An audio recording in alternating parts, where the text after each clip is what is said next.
Welcome back to Half Moon's Picks. Week 2 of the NFL is here, and I want to thank you, everybody who watches my videos. I managed to reach over 6,000 subs this year.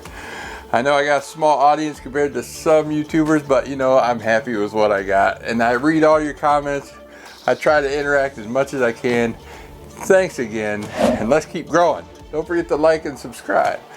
And the comment of the week. Yeah, you didn't forget that one. We got a guy named Tom Ace. He had he wrote, man, I'm not sure if you're completely hammered, but you didn't make a first pick until 5 minutes into the video. Lord, you sound drunk as a skunk, bud.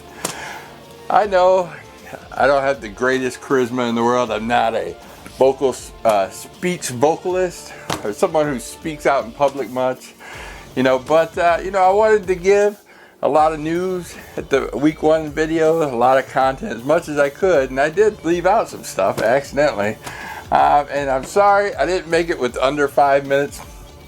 That's the way the cookie crumbles, but this time I'll try to make it fast and more smooth for you. There you go. This is week 1. Give me a break. I'm getting back into the rhythm of things. Last week I went 2-2 on my video picks. I got my first pick and my second pick, as I gave you New England to cover and the Baltimore Ravens to cover. Third pick was Philadelphia. You know, they got beat by a team that has no name in Washington. And last pick, my upset pick, was Carolina +3. They lost by 4. They went 4th and 1, and the Colts put in the fullback instead of McCaffrey. Why? I don't know. New coach, what do you expect? And if you follow me on Twitter, where I give you unders and overs every week, usually a day or two before the games, I went 1-2. I thought the NFC North would go under those games there.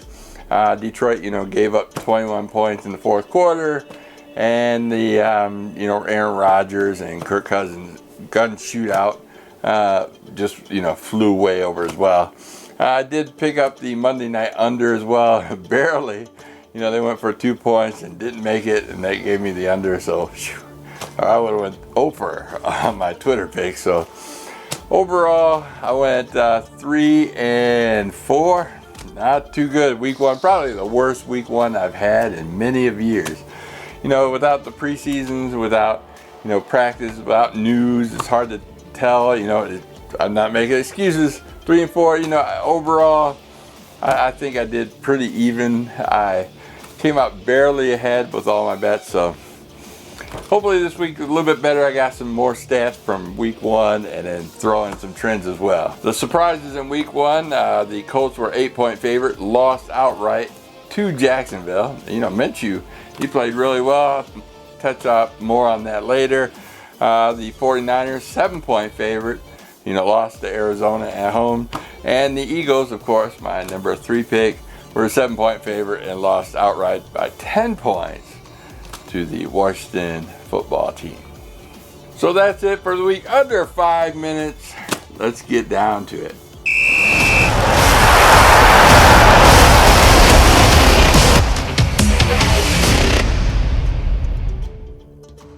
And my 4th pick of the week, my upset pick of the week, we got the Minnesota Vikings traveling to the Indianapolis Colts. The Minnesota Vikings are a 3-point dog.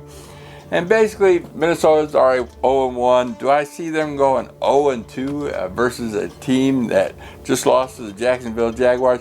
Remember last week I told you Rivers is an interception machine. And he did. He threw 2 down there in Jacksonville. I think he'll throw even more here against the Vikings. Vikings, I'm not seeing them going 0-2. And here I'm getting 3 points. The Vikings are short travel to the Indianapolis Colts.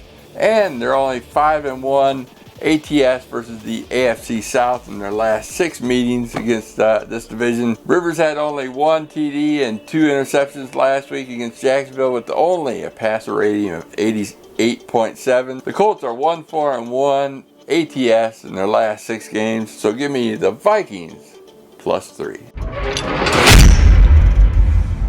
And my 3rd pick of the week, we got the Baltimore Ravens traveling to Houston, Texas. This is square bet number 1. Yeah, that's right. I'm riding Baltimore at least for the first 4 or 5 weeks all the way through. They are a 7-point road favorite. I figure Kansas City, if they can cover 10 points against Houston, the Baltimore Ravens can, and they just racked up all the stats. Their number one stats are rushing, passing, everything, defense, everything. And here they travel to the Houston Texans. The Ravens are 5-1 ATS in the last 6, 13-1 straight up in their last 14, 5-0 ATS on the road. Houston, they're 0-1. They lost to Kansas City. They did get a long week, so they got some extra practice time. They lost 34-20 last week so they lost by 14. I think, because Kansas City rushed all over them, and they did get the number one rusher last week against Houston. I think Baltimore's just going to even double that. So give me Baltimore -7. And my number 2 bet of the week, we got the Kansas City Chiefs traveling to the LA Chargers. The Kansas City Chiefs are a 8.5-point road favorite, 1-0, and the number one public bet, my number one square bet, no doubt. They're 10-0 ATS in the last 10 games, 6-1 ATS versus the Chargers in the last 7 meetings, and 6-0 on the road versus the Chargers ATS wise. Tyrod Taylor's placed 29th QBR rating, 75.4 passer rating, and he didn't get any touchdowns last week and only 208 yards. So I think the Kansas City Chiefs are going to route right through LA Chargers and get that victory. So give me Kansas City -8.5. And my number 1 pick of the week, we got the Detroit Lions traveling to the Green Bay Packers. The Green Bay Packers are a 6-point home favorite. And everybody probably thinking right now, I'm probably sore on how Detroit lost last week. I am a little bit. And a lot of people say, oh, you blame Stafford for throwing that bad pass, getting that interception 4 points down, or Swift dropping that end zone touchdown. Yeah, I totally agree. Yeah, I shift a little blame to that, but a lot of people, and what they're not talking about, what me and you are going to discuss, is they had 3 cornerbacks go out in that game. They had Tufant, he went out, Coleman went out, and Ford's out. All 3 starting cornerbacks. Why do you think Chicago got 21 points in the final, minutes of the final 4th quarter of the game?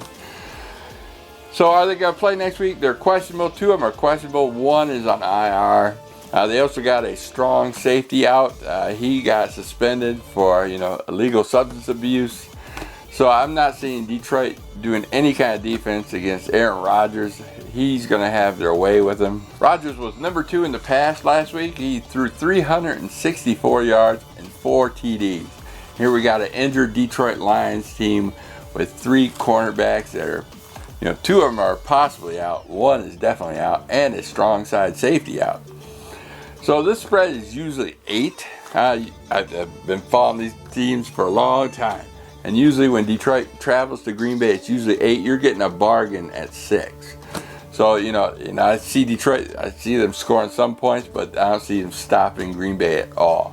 Green Bay is 4-2 ATS in the last 6 games and 7-1 straight up in their last 8. The Lions are 2-10 ATS in their last 12 games and 0-10 straight up in their last 10 games. So give me Green Bay -6. And for the teasers of the week, last week I was off. I told you to pick San Francisco as one of my legs of my teasers. And of course, they lost outright.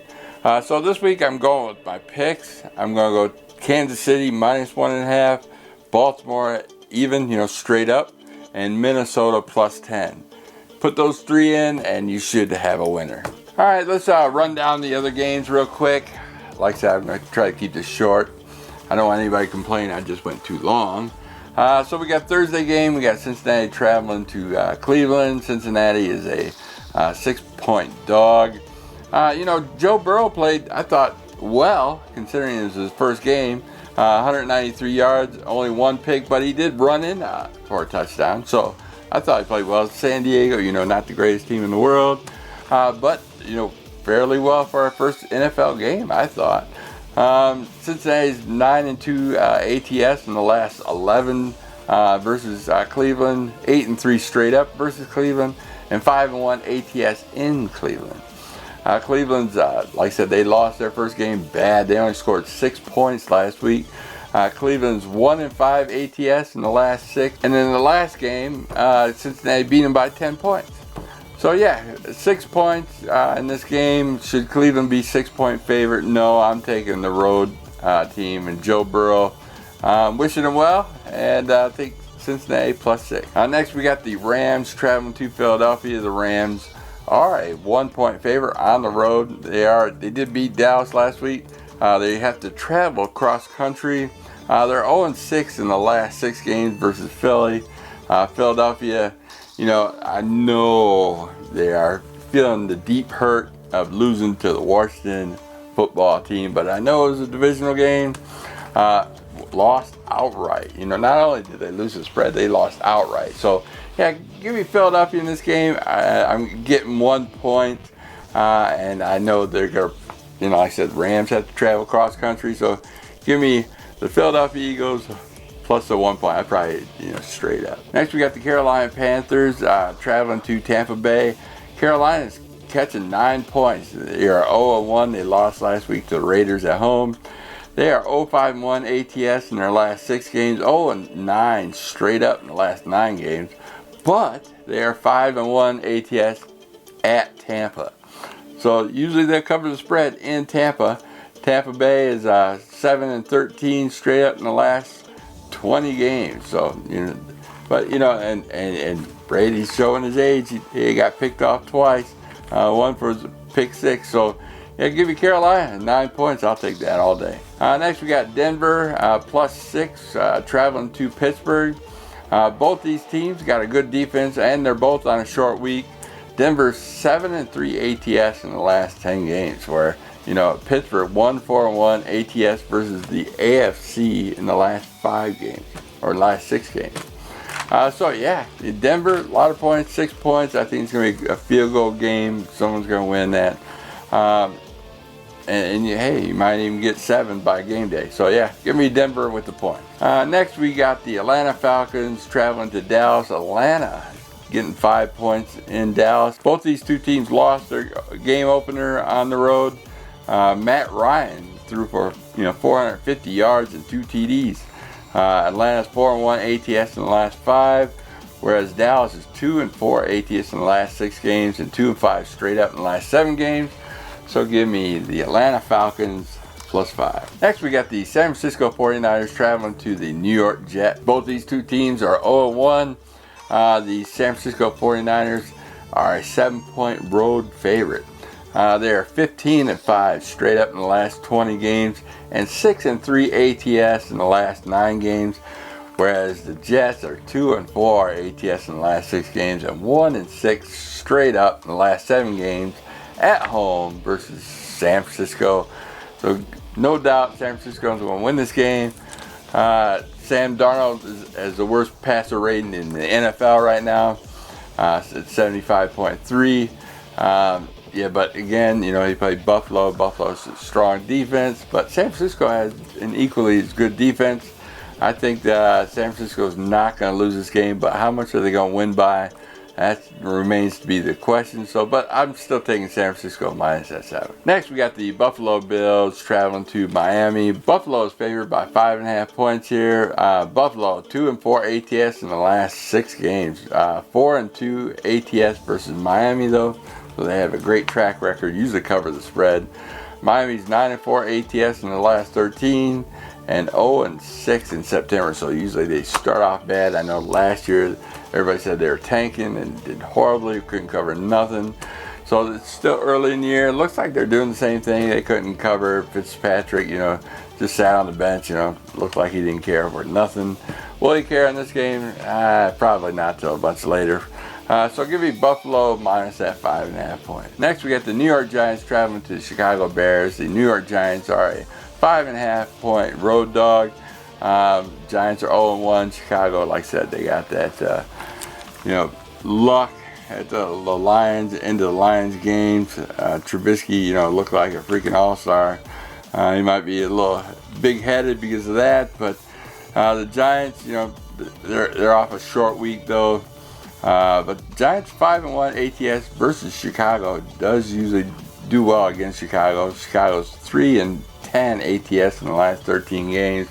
Trubisky's not a great quarterback. I don't care what anybody says. Giants 5.5 points. I might catch them get another point or two by game day, I'm hoping. But give me the Giants plus that 5.5 points. Next we got the Jacksonville Jaguars traveling to the Tennessee Titans. Man, I had a lot of stats on this. I wanted to put this in my fourth pick. I really like the Jaguars plus 11, you know, traveling to Tennessee. I know last year they lost 42-20, but that was with Nick Foles. This was before Minshew came out. Jacksonville 3-6 ATS in the last 9. 1-5 ATS versus Tennessee. But you know, Tennessee's on a short week. They played Monday night. They got less time to prepare. Tennessee is 6-0 versus Jacksonville at home. So I believe Tennessee will win, but by 11 points. That's quite a lot. Minshew is actually third in quarterback rating right now as of week 1. He has 142.3. He only had one incomplete pass. You had Lamar Jackson number 1, Russell Wilson number 2, and Minshew number 3 in quarterback rating. And then you had Aaron Rodgers 4th. So it's good company there. Yeah, I think he's doing a great job, and he did at least last week. Will he continue? I don't know. I really like Jacksonville. I am definitely betting on him. So give me Jacksonville plus 11. Next, we got Washington traveling to Arizona. Washington is a 7-point road dog. Both these teams are 1-0. Will the football team go 2-0? I don't think so. Arizona's 5-2. Usually do great at the beginning of the season. 5-2 in September. As to Washington's usually 1-4 in September. Washington did get the least amount of yards in week 1, only 239 total yards. It's their defense that kept them in the game last week in Philadelphia. Arizona got DeAndre Hopkins got tied for the number 1 receptions last week. I think Washington on the road should get pretty much slammed. It might be due to 7 points. If it goes over 7, I probably won't bet it. I'm going to probably bet it early, so I'm taking Arizona minus the 7 on this. Next, we got the Sunday night game. We got the New England Patriots traveling to the Seattle Seahawks. Both these two teams are 1-0. New England 3-7 ATS versus Seattle, so they don't play Seattle too well. Seattle's 11-5 straight up in the last 16 games. 6-1 straight up in September.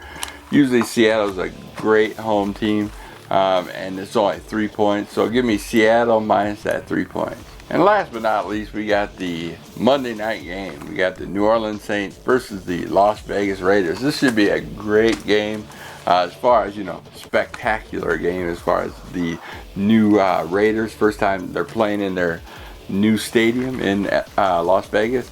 Both these two teams are 1-0. The Saints are 4-1 ATS in their last 5 games and 7-2 ATS versus the Raiders. As the Las Vegas Raiders are 2-4 ATS in the last 6 home games. I look at the power rankings on this game as right now the Saints are number 2 power rating and the Vegas Raiders are 25th out of 32 teams. So and the spread's under a touchdown, so give me the Saints minus 6. Well, that about wraps it up for week 2 and what I think and my thoughts and opinions. I really do appreciate y'all stopping by and taking my words of wisdom. I've been doing this for several years now, and I appreciate a like, and don't forget to subscribe. And I will see you next week. Peace.